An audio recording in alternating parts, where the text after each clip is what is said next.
Welcome to Bite Is Size there Dental something? Marketing.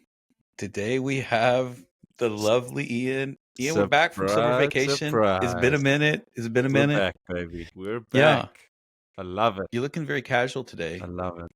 Is it Yeah, like shirts? it's winter down here right now. We don't all have summer up like you have. Mm, Are you guys burning up probably? Are you burning up there it's smoking in hot. Texas? Yeah, 100 degrees every day. See, right now next to me, it is storming. It is raining. The wind is blowing. It's cold. I'm rocking my pain-free attire.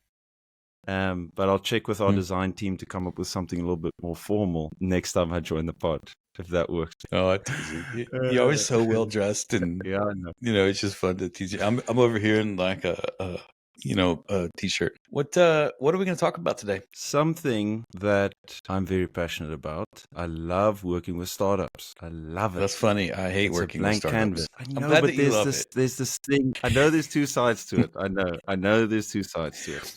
But Mhm. for me, having now worked with multiple startups in the dental space and going through this journey, especially if it's usually a younger dentist coming in saying, "These are my Mhm. dreams. How are you guys going to help bring this dream alive?" That blank canvas, Eric, man, that's what I enjoy in marketing. I know No, you're you're more right. of the tell me. No, I want to hear what I'm more of. Like I'm so interested. I was gonna say you're the calculated numbers guy that you know you can fit the pieces into the puzzle. You know how X and Y. Mm. This is how it works better together. And that's how you grew in your career. That's why you had your successful Oh, career that you've yeah. had. It's an interesting phenomenon of how I feel about startups, or an interesting, case study in my own mind is I do enjoy the work. The two challenges I think that I have in startups, and I'm talking, holistically from an agency. There are exceptions to every rule, and I'm going to come to that. I think number one, it is a ton of work. I mean, from setting up the local listings to all the content that goes into the site to all the content on social media to the brand building and recognition that goes into it, the brand advertising concept, and that's before you even get into like raw lead generation. So there's this pyramid that has to happen to make a startup effective from a marketing standpoint of laying the foundation and then refining the foundation, and at some point you do get to these big cases and what we would call lead generation, right? Of these are the phone calls and leads. I think that's where, and I find that very rewarding. What makes startups not particularly rewarding for me some of the time is I find the expectations and I'll say what success means changes, and I don't find it's grounded in real raw numbers. I think it's grounded in what they think they want the numbers are, or what they everyone is always the exception. And I want them to be. But when you start behaving as if you're going to knock out 70 new patients in 3 months, 7 new patients, and you're going to transition from your associateship to your full time in this rapidly short amount of time. I think that's Mm. where I begin to get unrealistic in what the expectations actually are.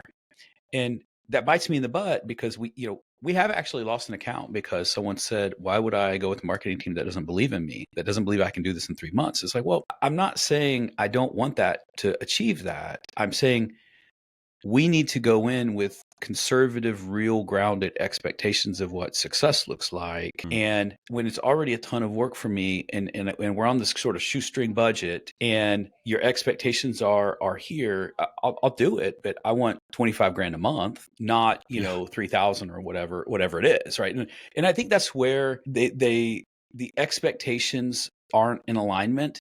And I think it's a very unfair position the dentist gets put in, by the way, because I think the coach that they have is promoting their most successful practices. I think the person who sold them the building is talking about how amazing this location is and how this is going to be. I think the person that sells them the equipment is talking about how amazing it's going to be. I think Mm. everyone is pushing this success, this instant success, this why this is the best location, and they're doing it to be self-preserving, right? Like all these vendors Yeah, that they're they're having trying to do join, their own job. they're Yeah. trying to do their Yeah. job. But I think that Yeah. sits the seed that this is a $1 million in the first 6 month practice. And man, Yeah, there are exceptions out there, but let's be really clear. That's a small percentage of startup. And I of course want that from my clients, but that is a really difficult place to come in as a marketer. And that's why I don't love startups. Now I love them when they work and when we get some patience, but I find the expectations are unrealistic some of the time. But that's not why we're here And today, I right? We're think, here to talk about what to work on. But you and I do come from a very different place on the topic. yeah, yeah. I do one thing that I actually want to kick us off and to our listeners.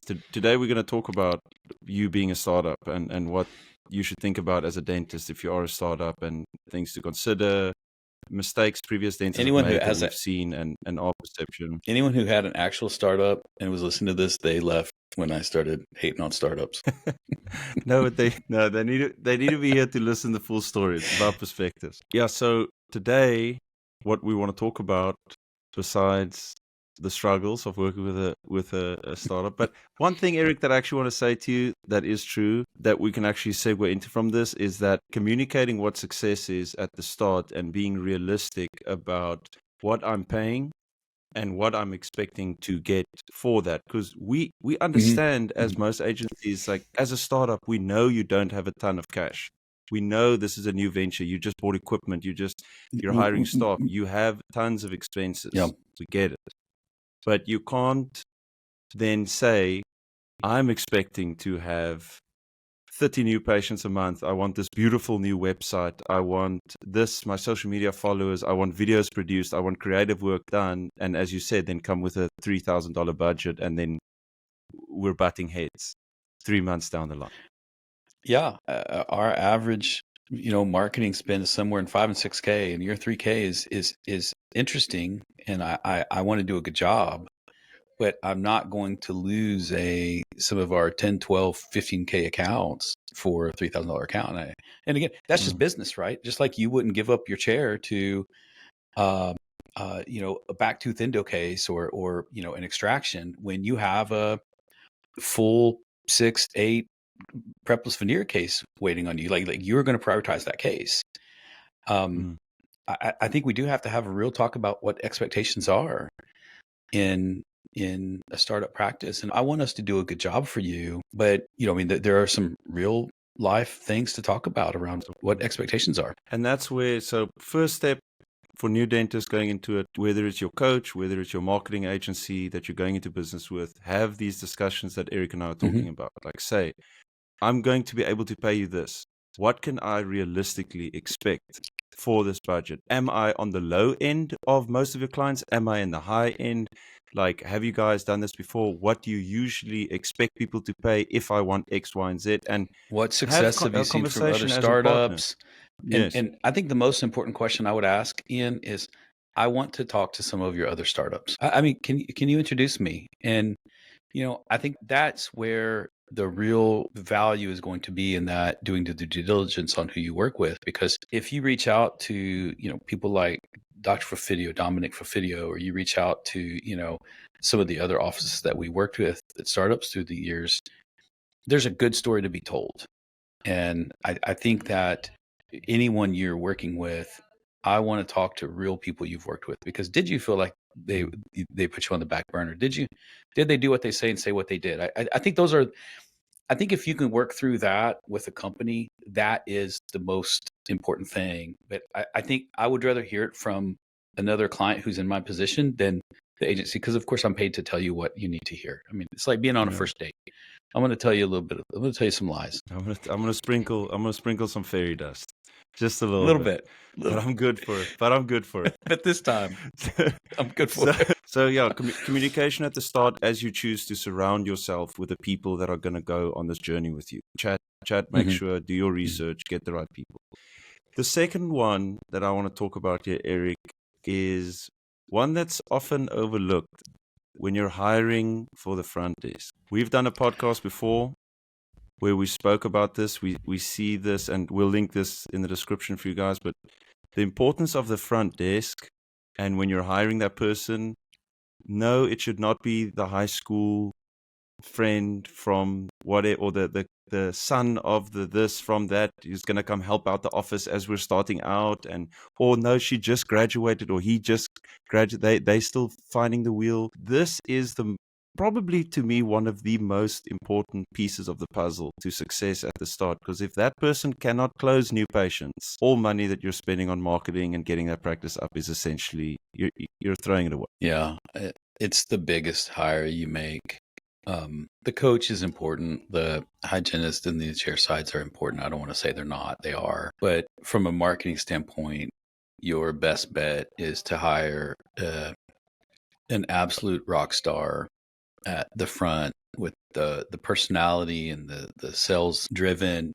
I would even incent them on new patient closing and getting patients in the door. The front desk is the single biggest lever in and even confirming appointments and getting down to the culture of the office and how they greet people when they walk in, and get them a bottle of water and ask them if they need anything before they take them back, and just the soft side of making patients feel welcomed when they call or physically pays huge dividends in the growth of a startup. And one of the most common mistakes is, and yet another unpopular opinion by Eric Hubbard is, I think they hire retreads that have been in 6 or 8 other offices or 4 other offices, and man, that's tough to. I would rather train someone on how I want it done than have to untrain someone on how they used to do it, because especially if I'm trying to build something that in my mind is very unique as an office, I don't want someone who's been in 3 to 6 other offices and has it all figured out, and they're going to tell I want to have a say in the way it's done, and I don't want to have to untrain bad behavior. And a lot of that happens in startups because the front desk person at an existing high, 3,000 patients or bigger, they're going to run shop differently than someone who has come from a small operation, or who the value of a patient is much different when you have 3,000 of them versus when you have 20 and it's your first month. And to me, that I know that everyone wants experience, and I would not say experience is not important, but man, I will take passion and attention to detail over experience any day if I'm a startup. And one of the best things I've heard is I forget who, I don't know who to credit, but like they would go to Nordstrom's, has a fairly high incentive package for salespeople, and they would shop around at Nordstrom's and like literally poach someone at Nordstrom's. And well, I don't know how you feel about poaching. If you can poach one of my people, God bless you. You should try. But I like the idea of looking at other industries, at the customer service and the sales cycle, and then layering that into my practice versus hiring an office retread. Yeah, I know that's a more negative view, but I don't like just hiring someone else's cast-offs. Especially if you're thinking of being a fee-for-service practice, Uh-huh. the nature of the role that front desk person plays changes significantly. If you're accepting all insurances and everything's great and just basically just, yep, we accept your insurance, keep them coming, because there are offices like that. But then you get the very high-end one chair fee-for-service. I want to be the cream of the crop dentistry because that is how I'm positioning myself. The person that is basically selling the Rolls Royce or the Rolex at the front, it becomes an important role. It becomes an important role. So it does. Definitely something to consider. Next point, Mr. Hubbard. What is the next the point? Practice. Naming the practice. Let's talk about that. Now, I know you and I have disagreed about this because I come from my SEO background and wanting to get that keyword in there, or wanting to make sure. You're like the old school A1 locksmith, so they're first in No, the phone book. That's bad. No, it's not. Dentist near me. You. Your dream is, tell me the truth. Is your dream office, name dentist near me? Like that one out in Arizona somewhere? Like the literal name of the practice is dentist near me. You love that. Don't lie. SEO It's loves gonna that. make your life a lot easier. It's gonna make your life a lot No, easier it's to rank for not. that keyword. No, it's not. That's Uh, terrible. That's the most commodity based cheapening the brand trash name ever. and I will agree with you, but there's a technical side to it. That's where the push and pull comes in. Of No, there's no push I and want pull. You need SEO. to be proud of your I name. want, We're going to disagree till the cows come home. and we have no idea when the cows are going to come home. So let's keep going. Let's keep going. It's fine.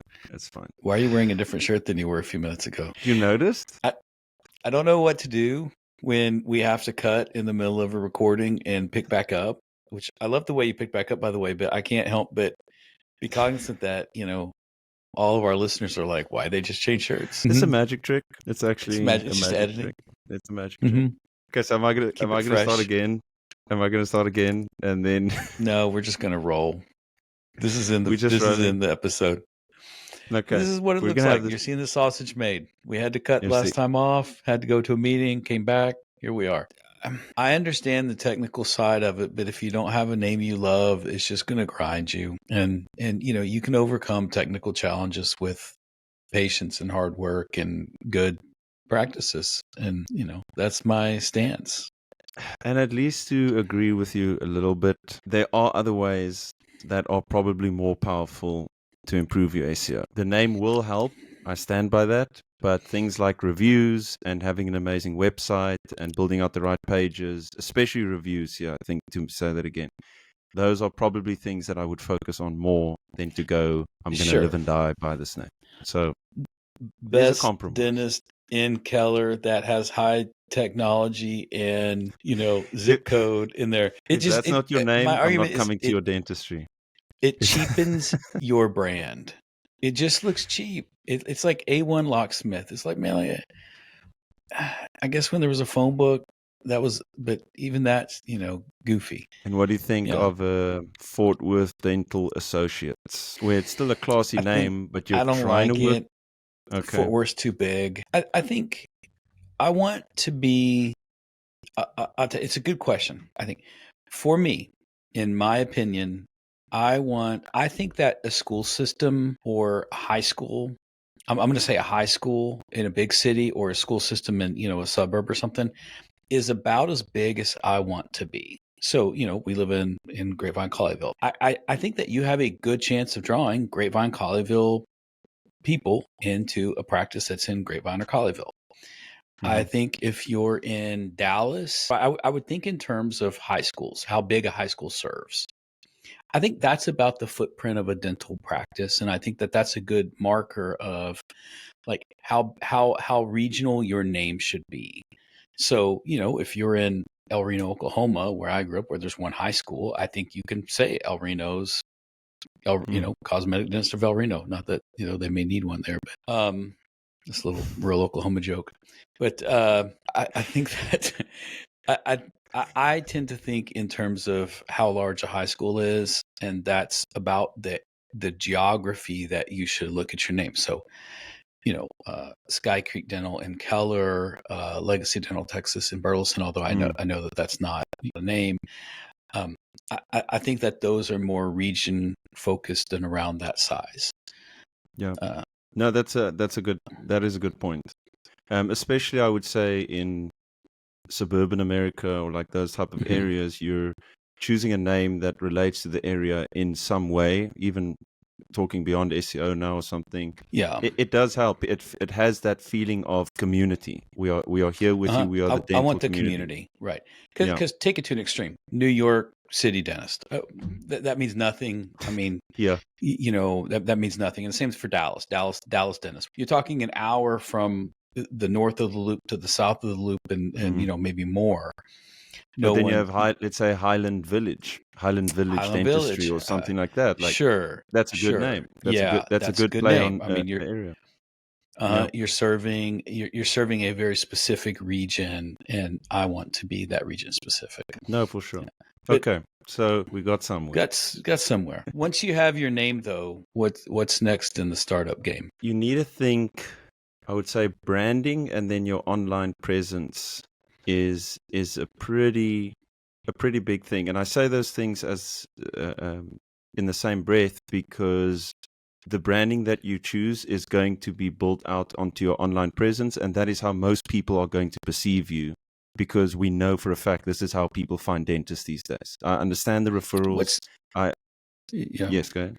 What's branding mean to you though? Like when you say branding, I think of logo, color schemes. Is that what you're saying for branding, or are you more getting into brand advertising or something like it? In this example, I was thinking about both the actual mission statement of the practice, who you are going to be, and then along with how am I going to represent that design wise and my messaging that I'm putting in out into the world. So those are both thoughts that very early, the decisions that you're going to make on what type of dental practice do I want to portray to the world, because something as small as the design of your logo along with the slogan that you're putting on your website along with the color scheme, these are all things that play a role in how people perceive your business when they're looking for a business online, a dentist online rather. Why do you ask that question? Well, I want to make sure that I'm in alignment with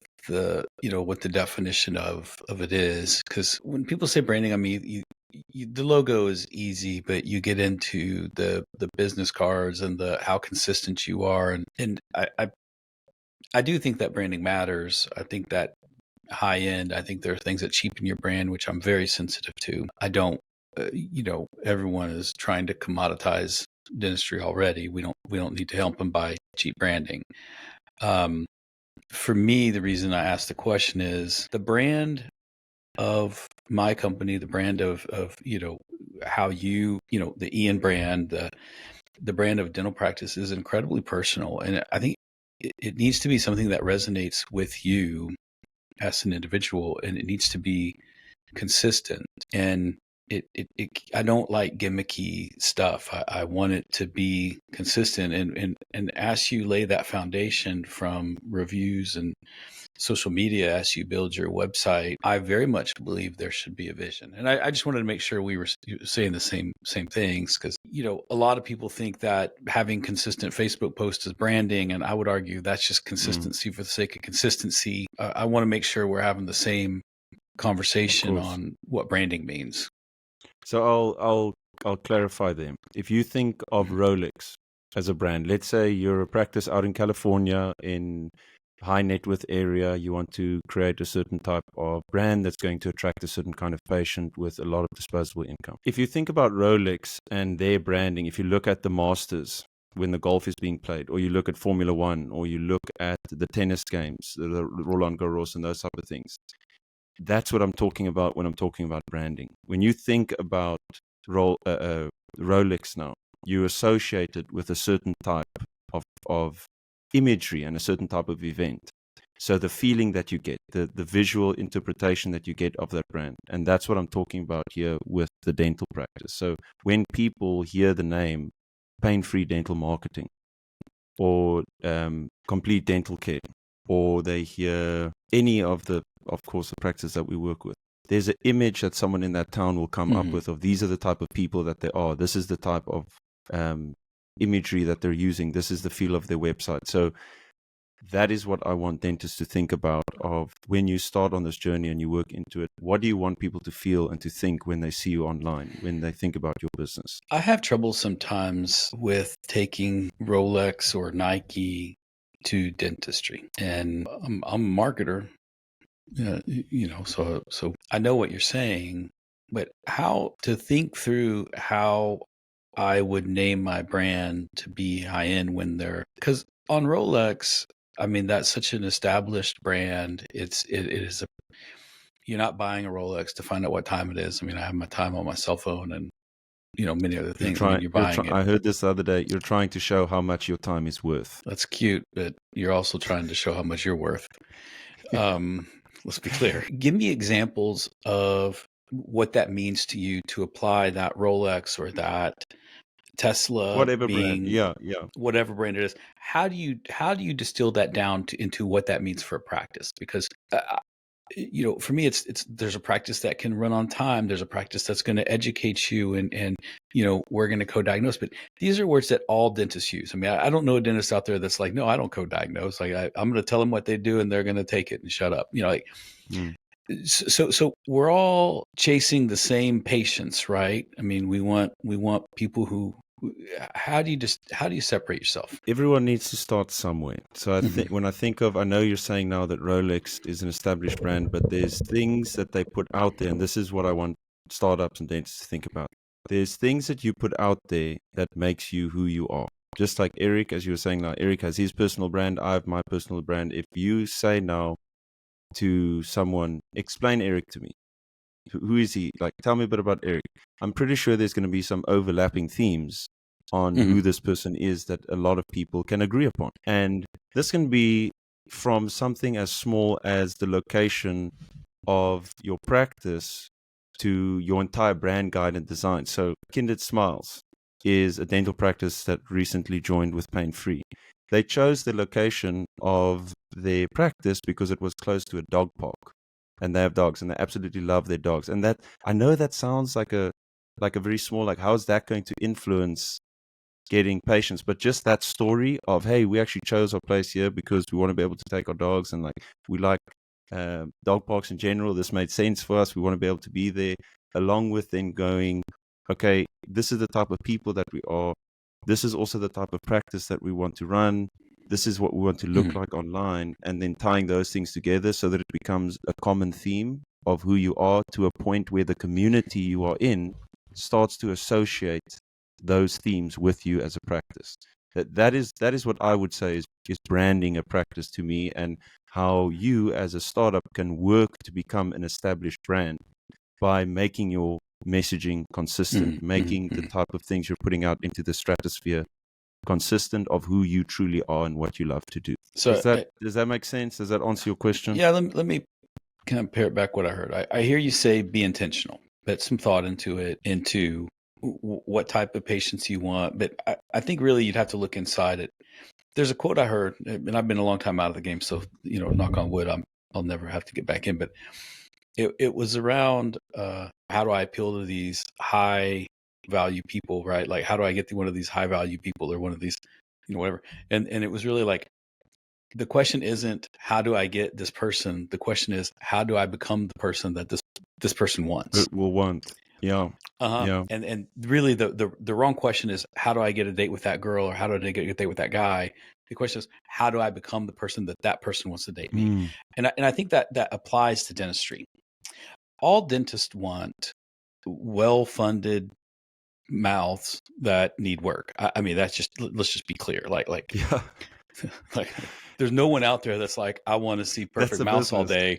Yeah, that's the business. Like Yeah. I'm going to get $250 for cleaning or $268 for cleaning. And that's how I'm going to make my life. Like your production per hour is going to be atrocious. So it's about, we're all chasing this subset of patients that are funded enough to need work.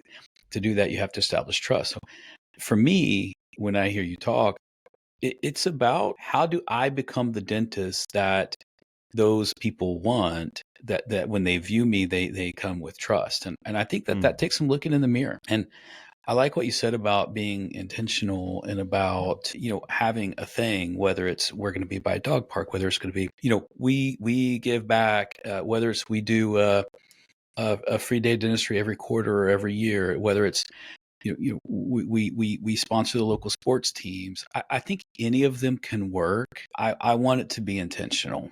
Mm. Uh, because at the end of the day, we may be chasing different demographics or, bands. And I'll use, men, they're chasing sexy teeth. I mean, they're chasing younger people who are obviously, looking for insurance driven dentistry, things like this, where, Sky Creek Dental is obviously chasing a much higher demographic or, Mhm. income status out there. I think that's probably the only delta, That out that there. shift. I think Yeah. whether they're active, whether they like dogs, whether they do all this is kind of secondary. But I think it's in being intentional, asking questions of, am I the type of dentist that my ideal patient would want to come to? And that takes some self-awareness. And as you said, an intent, really Hmm. thinking like, these early decisions are really so important because you're building the foundation of what you want to become. And of course, you can change and snap and do what you want, but it, it's important to think about these things. So I agree. Yeah. Um, I wanted to quickly chat about, now that we've spoken about branding, and keep this branding theme in mind when we talk about this next one. Where are we starting, Eric, with building out your online presence? What to you are some important places where you can go? I mean, the basics. You got to have a good website. I think if your website's not reflective of who you are, I want you to read it. I want you to read the content. I want you to look. If someone wrote the content for you, I want you to do your research on does it reflect who you are? And I mean, just the blocking and tackling of your Google business profile, I don't like Yelp, but I do think throwing a picture up there and making sure the copy's good, claiming. I mean, they're gonna hound you to do Yelp marketing, which I would not do. But Do you start with a really good comprehensive website, or do you say a Google business profile in the early days? Because a website's going to cost you what, 6, 7, 8, 6 maybe on the low 20. end, probably. Yeah, Yeah, probably even I more mean, if you're going to get a nice yeah. website. If you, I think, in my opinion, the website is still the foundation of your digital presence. And I know that Google is trying very hard to kill websites, if you will, and drive And people use the to also, the yes, profiles and use their own AI Google and Maps and Google profile. Yeah, Maps yeah. look, the world has gotten more complex in multi-channel marketing and the attribution of where a patient came from and the last touch and all these heavy marketing terms that we use. However, today in 2024, the website is still the biggest radiator out of information around who you are and what you stand for and things. And yes, I know people are Meta's rolling out AI, has rolled out AI in search, and they're continuing to build the robust platforms that radiate out more information around who you are. And we are seeing people use social to search more for dentists. I mean, Hmm. YouTube is now the second most used search engine or third most used search engine, depending on how you measure Google versus Bing. Um, But people still end up on your web at but people some still end up point on your website to because I want to learn more learn about about. you. Yeah, Yeah, I yeah. think the serious people still learn now. I do envision over the next X number of years that will continue to change as they build out more robust meet the doctor as they get more clever, as they get more intelligent. They're gonna get. I mean, Mm. think of where Google profiles and Google business profiles were 2 or 3 years ago versus Yeah, today. I mean, they're crazy. so much Yeah, more crazy. robust. It's a landing So I page. think It's basically a it's a landing landing page page. at this point. Hmm. Yeah. Hmm. Sure is. And, I mean, we used to never have tracking numbers on Google business profiles. And now it's like, well, now they have the thing where we can have the tracking number and all these Mhm. other more advanced features that we didn't even contemplate a few years ago have been rolled out. So I believe that the act of putting your site together and having a site, even if it's an inexpensive one, is where I start. And I like it because I think it's going to require photography. It's going to require me to sit down and write a bio. It's going to require me to sit down and talk about the dentist I want to be and things like this. So I like the site. The planning of it is more valuable now than Mm, ever because the act of planning it now I can put together a better Google business profile. I correct. still say Google My Business old school, but Google business profile. I can put together My when I socials don't can just point to the my website. socials My can point to it. I can put directories, yellow all pages, the next door. things. Yeah, Yeah, yeah. I think it starts there, and the rest kind of radiate out. And I would say, Yeah. Eric, I like something you said now. Use your website and that process as a game of Hmm. psychology, kind of gymnastics.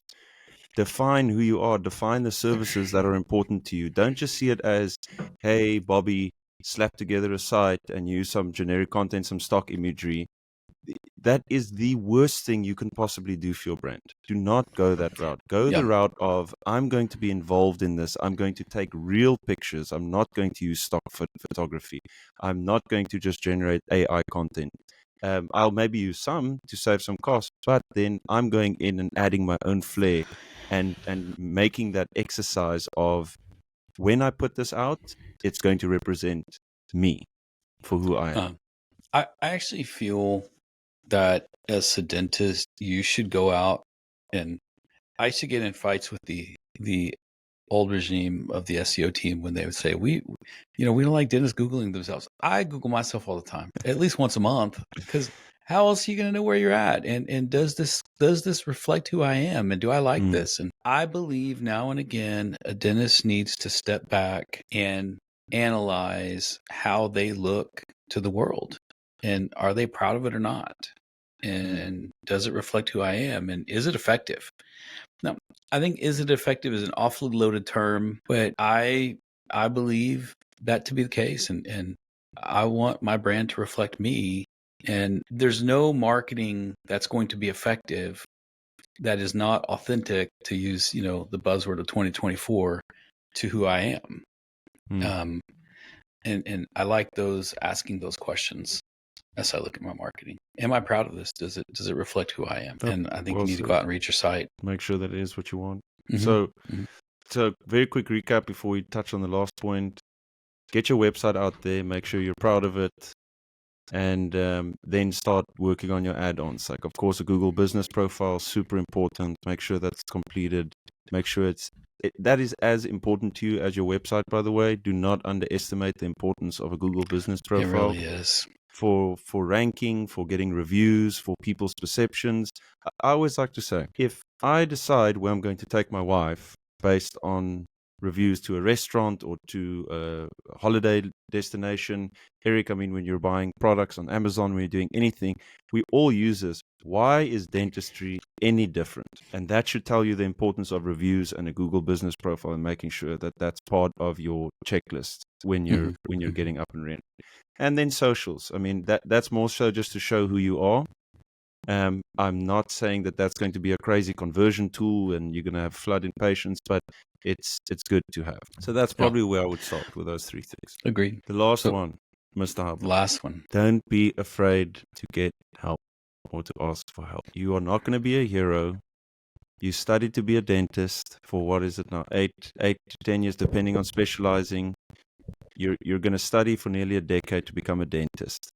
Nobody expects you to walk into a business with human resource issues, with accounting, with tax, with technology, with marketing, and just go, I'm going to run this perfectly. Some of you are out there, I know. Tell me what you think about this point, Mr. Hubbard. Complicated. I think you need to do the hard work of finding out who you are and what type of dentist you are, what type of patients you enjoy seeing, what you enjoy about being a dentist, what do you enjoy about seeing new patients, and capture that as best you can. I am on record many times of saying that I think startups almost over-invest in marketing sometimes, which sounds counterproductive because I'm a marketer. Thinking it's going to be the solution. I think it comes down to hard work, being relevant in your neighborhood, going to local events, going to talk to school nurses. I think kissing babies and shaking hands when your startup is the best marketing program you have, being relevant in your community via church, schools, or whatever, government, any of them will work. I think boots on the ground, baby. Boots on the ground. Literally, you cannot do enough of this. And when you hire a marketing company like us, before you've laid the foundation of boots on the ground, some name recognition, things like this, I don't think it's particularly well spent money. I think it's not bad spent, but if you had $1,000 to spend on being relevant in your community, $1,000 to spend on online ads, I spend it on be real in my community, 100 out of 100 times. Now, once I have that brand built, once I have done that for a while, now I am ready to more invest in marketing. Now, there has to be some investment around the site and all the things you mentioned, but I don't love a big lead generation budget for startups that don't have a good amount of brand recognition in the area. And that's where I say it gets a little complicated for me, because I would have to look at how well they have stood themselves up so far. on whether they need help or not And then from you. where do they need help? And then like Um, coach, so okay, so you touched on marketing now, like your coaches and your that, is it standard? I know obviously a lot of practices do that. Is it just standard that you're always going to have some kind of coach from like an Act Dental or an All Star, like those type of companies, or is it not as common? Because again, I stand by the point of, I think we do see a lot of examples of dentists being overwhelmed by the fact mhm, that they are mhm. now all of a sudden need to run a business. My dad went through it. I know Yeah, this. I subscribe to the notion that you need a coach for the different phases of your life.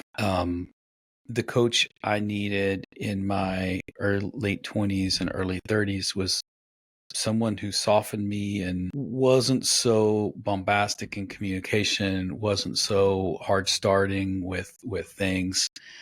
The coach I need today is someone who helps me scale an organization that has grown in complexity. And a dentist office is the same. When you're a startup, I want you to have a coach who is in that mindset. As you get to 1,500 patients or 2,500 patients, or whatever number you're achieving for, your goals then shift, and I think your coaching needs to reflect that. Now, that's not to say the same coach can't serve multiple things, but I, Mm.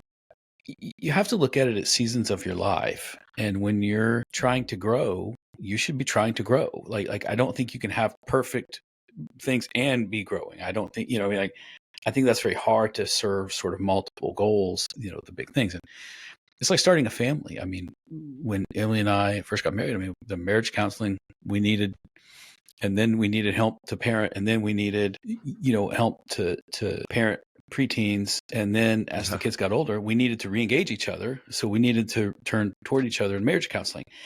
So we had different coaches and mentors through Mm. that journey, and dentistry is no different.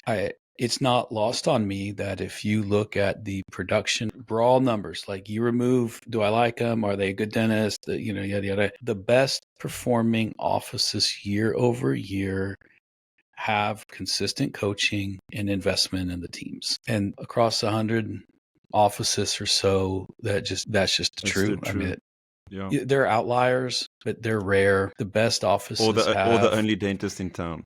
They're that's our rare. Yeah. that's pretty rare. Yeah, I mean Yeah. that falls in the rare, but the best performing offices invest in their team, which the buzzword is culture, right? But they invest in their team, and they are becoming better leaders. And I feel very strongly that in the last 5 to 7 years, in 2018, if you were a great dentist and an average leader, you did great. In 2024, if you are an average dentist and a great leader, you're killing it. If you're a great dentist and an average leader, you're doing average. I think that you are going to perform at the level of your leadership, not the level of your dentistry. Because it's not just about you. Yeah. It's the team that And, makes the and, practice. and the Yeah. consumers have gotten more intelligent, and there's more commoditization, and there's the rise of DSOs, and I mean, there's a lot of industry changes that have made that possible. It's not that dentists have changed. The industry Mm. has changed around them. So to summarize that, if I to make sure I understood you correctly, you need to make sure that when you are looking at coaches, the people you're going to be surrounding yourself with, it's the people that understand the situation that you're in, Mm-hmm. that have done this before, and that know what to do to help you. You can't get the same coach to expand your second practice as the one that's helping you open your first. Those are different. Probably not. Those are different Probably things. not. Yeah. Mm-hmm. So keep that in mind when you're getting help. And if you do feel you're drowning in certain departments and whatever, or things are not keeping up, that's where you start looking around you and saying, what can I do here to shift my responsibilities and get the help I need to continue to Perfect. be a good dentist.